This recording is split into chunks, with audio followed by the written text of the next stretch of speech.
BetOnline is back and better than ever. A new web interface for the rest of the NFL season and the NBA season. More props, odds, and lines than ever before. BetOnline remains the number one spot for all football and basketball action this season. Make sure to head over to the new updated desktop or mobile website and sign up today and receive your 50% welcome bonus on your first deposit. Just use the promo code BELIEVE50. That's BLEAV50. BELIEVE50 to receive your bonus. From football to basketball to NHL to boxing to UFC, right to your favorite Vegas casino games. Don't wait to take advantage of all the amazing offers available for the rest of the 2021 seasons. BetOnline is the fastest and easiest way to bet all your favorite sports. BetOnline, where the game starts. What up, TCK Potters? Welcome back to the program. I'm your host, Sky Guasco, joined by my man, Bobby Lamarco. If you just tuned into our previous episode just a few minutes ago, we are back for the NFC South mini breakdown of the fantasy football wish list for the NFL free agency. Now, free agency deadline's coming up next week, so we have this mini series breaking down every division and the relevant fantasy players for each team in that division. For the NFC South, we're breaking down the Bucs, Falcons, Panthers, and the Saints. I wear the hat of the player. If I'm a player on that team and I'm a free agent, where do I want to go? What makes the most sense for me as a player? What team and environment do I want to be a part of? Bob wears the other hat as the GM, right? Kind of the team mentality. Who is out there? What holes do we have to fill? Who do we want free agents coming in to our squad with the position losing? So that's how we roll here on the TCK Pod, Candlestick Kids Fantasy Football Podcast.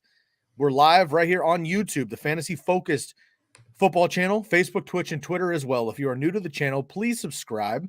Please hit the bell and leave us a message right below here in the comment section. What's your favorite trade so far? What's your favorite free agent move so far? What do you want your team to do? Who do you want to bring into your squad? Let us know, and Bob and I will be right back with you. We do have longer episodes on the podcast side, Candlestick Kids Fantasy Football Podcast, wherever the Believe Network is heard. All right, Bob, that's enough intro. We got our 4 teams. Let's rock and roll. NFC South, Sky, you know the drill, man. Alphabetical order, we're starting with the Atlanta Falcons. So give us a breakdown of the Falcons free agents and where these guys are going in 2022 potentially. Okay, so we've talked about Cordaro Patterson a little bit. He's going to be one of them, and Russell Gage is the other. Technically, Cordaro Patterson's still a wide receiver. Russell Gage, obviously, wide receiver as well. But, Cordaro Patterson got people to the fantasy football playoffs. We'll put it that way. He bombed in the fantasy football playoffs, so maybe he lost you a championship, but he got you there at least, right? Undrafted in most leagues, dominated as a running back, quote unquote, and also a receiver out of the backfield. So excellent get off the waiver wire pick of the year, in my opinion, but absolutely fantastic. So Cordaro Patterson, for me, is just too integrated into what the Falcons need. They have so many holes. I've mentioned on all these other episodes, Bob, I feel like every episode, every division, I have a running back or I have a wide receiver that's probably a good fit for Atlanta. Of course, they can't all go there, but it makes sense. They have no active wide receivers on the roster. Calvin Ridley suspended for the season, right? Russell Gage, Cordaro Patterson, both free agents we're talking about now. Olamide Zaccheaus, right? Also a free agent. So that's an issue. They have to retain somebody. I think they bring back Cordaro Patterson because they know they can use him as a running back, which they also need help with. He's a solid wide receiver, excellent kick returner, probably the second best kick returner outside of Devin Hester in our generation. Bob, you and I have been watching football for 25 years. Devin Hester's number one, and it's probably Cordaro Patterson potentially in this generation. So he just does too much for the team. They got to bring him back, in my opinion. The second guy is going to be Russell Gage. Again, proved his salt last year, had some flashes with Calvin Ridley out, finally was that number 1, was the number 3 for years behind Julio and Calvin. So I like him to probably move on because I think they want to bring in some fresh blood. And I had Allen Robinson going there. I had some other guys, DJ Chark maybe coming in as well. But I like Russell Gage to go to a team like Philadelphia. I don't know that he is ready to be a number 1. Philly has a number 1 developing in Devonta Smith. I think Russell Gage, though, is a really high-quality number 2. Like Marvin Jones has been a high-quality number 2 his whole career, and you need that on your team. I think Russell Gage can develop into that kind of a guy. I like him in Philly. He should get a lot of work right off the bat. So Cordaro Patterson stays in Atlanta. Russell Gage moves on to the Eagles. The crazy thing about the Falcons is that they're over the cap, which is just mind blowing because they just, with the Ridley situation, and personally, Arthur Smith seemed like they had some things going last year, but with this whole situation, it might make some sense to trade Matt Ryan. I mean, like to the Colts, I mean, or some team. I mean, Matt Ryan's a name not being talked about. I mean, the only thing I would say though is this division is wide open because who's the quarterback? Right now, the Tampa Bay Buccaneers don't have a quarterback. The Saints don't have a quarterback. Technically the Panthers have Darnold, which we don't know what that means. So it is wide open. And Matt Ryan theoretically is the best quarterback in this division, which gives you a chance to compete. So in my opinion, if we're going to go all in, I want to start building players around him. And I'm actually going to say Melvin Gordon. So the reason why is, listen, I know Arthur Smith, very good in the ground game. We saw the, explosive of Cordaro Patterson, but Melvin Gordon has proven over the last few years that he is still very an effective runner, but he's also good in the pass game, good in pass pro. He's a good all-around back. And if I'm the Falcons and I'm going all in, you know what? I'm way over the cap. They're going to have to gut this team just to get some salary cap. So they might not have the money to go get a big-time receiver, but the running back market will probably be a lot more affordable. So I'm going to go after a guy like Melvin Gordon, a guy who I can build my offense around, bring in some veteran experience, and help Matt Ryan if I think I'm going to go for it this year. But I will tell you this. I think they should trade Matt Ryan, try to get some draft capital, and start rebuilding this franchise because, honestly, Calvin Ridley's suspension, I just don't know how competitive they're going to be even in a division without another quarterback. All right, let's jump down to the Carolina Panthers, Scott. Give us a little chat about the free agents for the Panthers. Cam Newton, does that count? I mean, like we just talked about Sam Darnold, right? You're talking about Sammy D being the quarterback there. Like that's true as of right now because he's the only one under contract. But Cam Newton came back, did a second stint with the Panthers. He had an incredible first game. Everyone blew up like, oh shit, OG 2011 Cam's back, and then he fell back down to earth. To me right now, it makes sense that Cam just stays in Carolina. I don't know. He kind of famously last year put out the quote, which I agree with him at the time when he was unemployed before he got signed on with the Patriots. It was something like, I'm not the 33rd best quarterback in the NFL. Basically, not every starting quarterback in the NFL is better than I am right now. He just didn't have a job. I agree with him on that. That being said, there's a guy on his own team that may not be better than he is right now with Sam Darnold. I thought Sam Darnold was going to take a big step forward last year, played excellent for 3 games. Then he got hurt, and then the wheels fell off. So for me, it just makes sense that they retain Cam Newton. They don't have to pay him much because he's not Cam Newton anymore, but he knows the system. He knows the camaraderie. If they keep Christian McCaffrey, which they're talking about trading him, they keep Christian McCaffrey, they can kind of try to quote unquote run it back. And as you mentioned, as much as the Falcons have a wide open lane here with Matt Ryan, if the Panthers get healthy, their defense is nice and young and improving all those weapons. If Cam or Sam Darnold can play decent football, the Panthers might be a favorite in this division all of a sudden. So for me, man, even with Sam Darnold there, PJ Walker, but I kind of like Cam Newton just kind of rolling it back to Carolina right now. I don't think anybody else is going to give him a job is what it comes down to. So him just staying in Carolina, I think makes sense for him. And I think it makes sense for the team. Yeah, this team has a lot of pieces, right? DJ Moore, Robbie Anderson is a nice piece. They got Marshall last year in the draft who people liked. Tommy Tremble showed some flashes as a pass-catching tight end for them. But this team has PFF's number 31 offensive line at the end of the year. They are horrendous, and they need to infuse talent. If they want to see what Sam Darnold's got, I'm going to go after a guy who's been an all-pro, who's been a Pro Bowler, and Teron Armstead, the left tackle for the Saints. I need to protect Darnold or Cam or somebody, because when you have a quarterback that's kind of like skittish like Sam Darnold and you are throwing out, Cam Irving, who is a career backup as your left tackle, you're not going to stand a chance. And I think if they could protect Darnold and go back to, those first couple of weeks, plus my boy Ben McAdoo. Listen, Eli Manning had some very good seasons with Ben McAdoo as his offensive coordinator. So I know Ben McAdoo didn't make the best head coach, but he actually did have some good years. So maybe Sam Darnold can take another step with DJ Moore and all them back in this system. But I just think they need to fix the offensive line. 31st is not good enough. So I'm going to go out and get myself a left tackle to protect whoever is going to be my quarterback next year. All right, let's jump down to the New Orleans Saints. This is an interesting team. Some free agents, notable, Jameis Winston. But what you got for these guys? Yeah, there's a couple here. Jameis Winston, Trachon Smith. You just mentioned Teron Armstead. I honestly I'll make it quick. I think Jameis returns there because they don't have a better option. Taysom Hill's not it long term. So I think Jameis for him makes sense to just run it back in New Orleans there, knows the scheme. Trachon Smith, I don't know that he can be a top quality talent. We've been waiting for it for years. I had a lot of hope for him in dynasty leagues. It just hasn't really come through with any consistency. I'll actually just piggyback you, man. I like this Teron Armstead. We don't talk a lot about offensive linemen, but I played offensive line in high school. It's like the backbone of the team that nobody cares about in fantasy football. Like a guy like Teron Armstead, all pros, you mentioned the guy's phenomenal, Pro Bowler, yada yada. A lot of people could use a high quality offensive lineman. Alejandro Villanueva just retired, right? Just stepped away. So I think a team like the Ravens, a team like the Steelers, any competitor, like the Colts might lose some weight. I mean, the Cowboys are maybe losing some of that incredible offensive line. The Bengals, as you mentioned a couple episodes ago, need to bolster that offensive line. Like the list goes on for who needs quality offensive linemen, and a guy like Teron Armstead could fit anywhere. But I'm just going to list out 5-6 contenders that really need to help the run game and those kind of things. So for me, it's the team like the Ravens, the Steelers, the Bengals. Squads like that I think are best in line for a guy like Teron Armstead.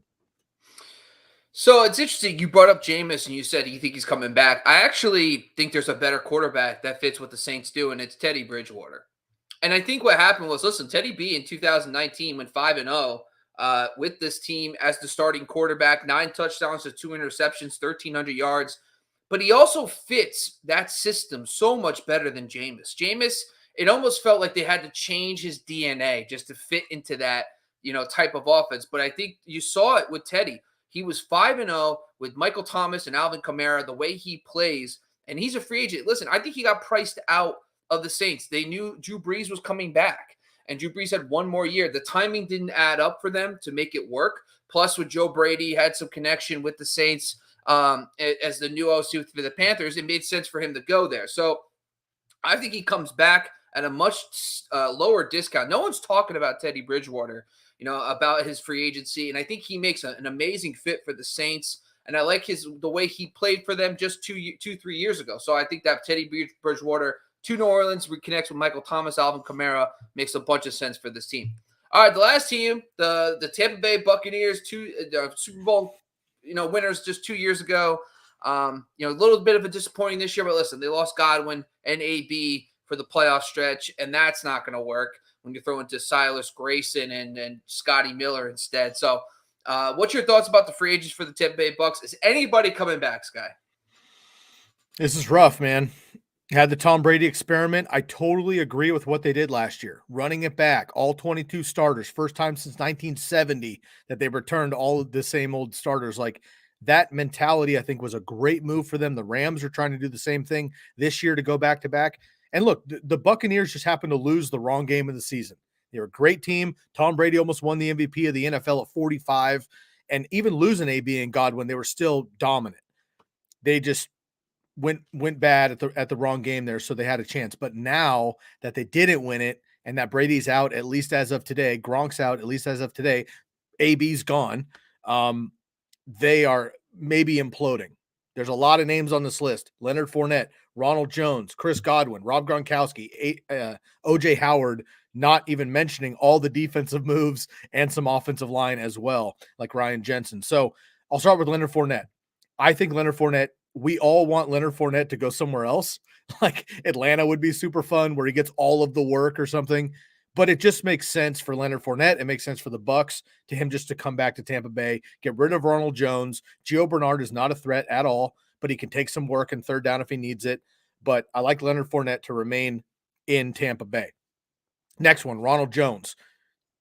Ronald Jones, I think, is talented. Bruce Arians will never give this kid a chance for whatever reason. Super high quality talent, second round pick out of USC, was great coming in, never got a shot, made a fumble, missed a block. He's been doghoused for 3 years.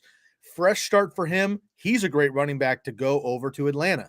He could take 18, 20 touches a game, and I think he would be a very productive NFL and fantasy running back, or he could strictly be a third down guy or an early down guy and have a guy like Cordaro Patterson or my boy Royce Freeman out of the backfield to take third down. So Ronald Jones being the one to move over to me makes the most sense. Leonard Fournette coming back to fill Lenny spot makes the most sense. Chris Godwin already franchise tagged, so he's back second year in a row. He's been franchise tagged for the Buccaneers, so he's back. Rob Gronkowski, you talked about him last show.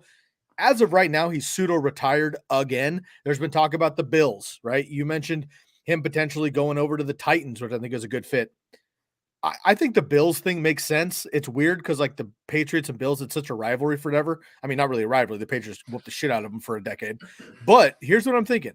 The Bills, Dawson Knox is a really good and I don't think you're replacing Dawson Knox, but you have a 2 tight end system, can help Josh Allen, another weapon, and a great run blocker is what Gronk is. So nothing else that helps. Also, Rob Gronkowski's from upstate New York. So it might just be like a coming home type of vibe, could fit him a little bit. And then finally, OJ Howard is the guy that all of us want to see go out and flourish, but he's been injured pretty much his entire career, never got really an opportunity to be the guy. Oddly enough, with Jameis Winston, I believe, and then a couple games with Ryan Fitzpatrick in 19, before he got hurt, OJ Howard was actually dominating. He was more efficient than Gronkowski in 2020 before he went down. So, or in 2021, excuse me, before he went down. So I like OJ Howard going to a team like the Vikings or going to a team like the Bengals or going to a team like the Giants who are losing their starting tight end and that position's wide open. Put OJ Howard on a team where he's going to get 4 or 5 targets a game. He can block a little bit. He stretches the field. Another big time weapon. Please let OJ Howard open NFL. Yeah, he can't block, man. I mean, it's weird. Like, I was looking at all his PFF rankings and stuff. He is just so bad. And I think Bruce Arians hates that. I think he's like, I need a guy who can block. Like, Gronk's a good run blocker too. So, I think I was actually just wanted to just bring this up because OJ Howard is one of those guys who I loved. 2018, he was about to become the next big thing before his injury. And then Bruce Arians comes in and it just hasn't been the same. He's been kind of like in this doghouse. They bring in Rob Gronkowski, and he hasn't seen the field nearly as much. So I do agree. I would like to see maybe Arizona, who doesn't really care if you could block and you just go run routes. Maybe he'd be a good fit there as a seam stretcher. Another note, too, about OJ Howard really quick is like going to Minnesota makes sense also because they do have Irv Smith, but they got rid of Kyle Rudolph last year, and they're going to get rid of Tyler Conklin as well. So Irv Smith is coming back, but both these guys are Alabama tight ends, came in with high draft pedigree. And I think like Howard can kind of mentor Irv Smith a little bit. They got the Crimson Tide, connection or whatever. It just feels like a good fit to me. And I just hope they can let this kid loose and he can stay healthy is the big one. But Bob, tell us what they need to do from the GM standpoint, because again, they tried to run it back, didn't work out. And now they're trying to just not implode on themselves. Yeah, my thing is they got to acquire Deshaun Watson. I think that's what I want. You have Chris Godwin, and that's one way to get Gronk to come back. I mean, geez, yeah, we're going to bring in Deshaun Watson. We're going to run it back with Mike Evans and Chris Godwin. And I think that, listen, Bruce Arians is one of the older coaches in football, but he has this no risk it, no biscuit style, and Deshaun Watson can freaking sling it.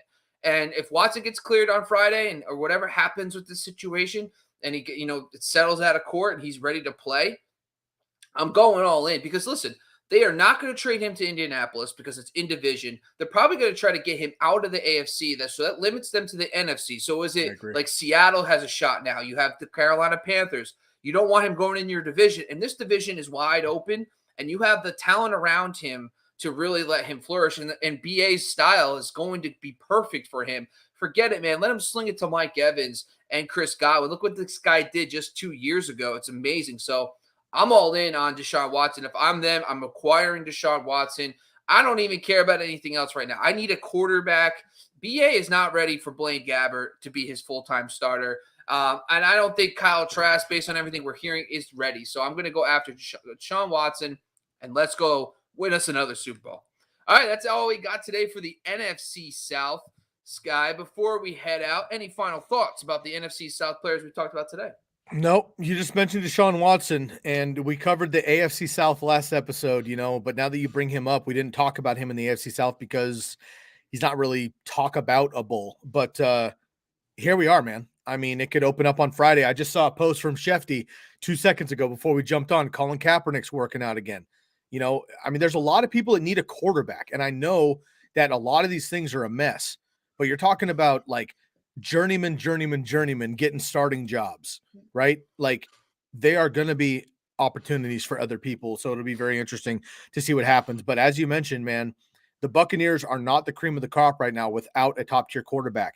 The Saints aren't either. Drew Brees is gone. Sean Payton's gone. Who knows what's going to run? Alvin Kamara might not be on the team. We'll see what happens. The Falcons have been a joke for years with so much potential, but they have the best quarterback in the division. And the Panthers, who the hell knows? They have a great young defense. I think great skill players, but also don't have a high quality quarterback. So this division to me is wide open after many years of Drew Brees, many years of the Buccaneers, a couple Cam Newton seasons in the middle there, and Matt Ryan underachieving for the most part outside of 2016. So this one's going to be really interesting come the NFL season.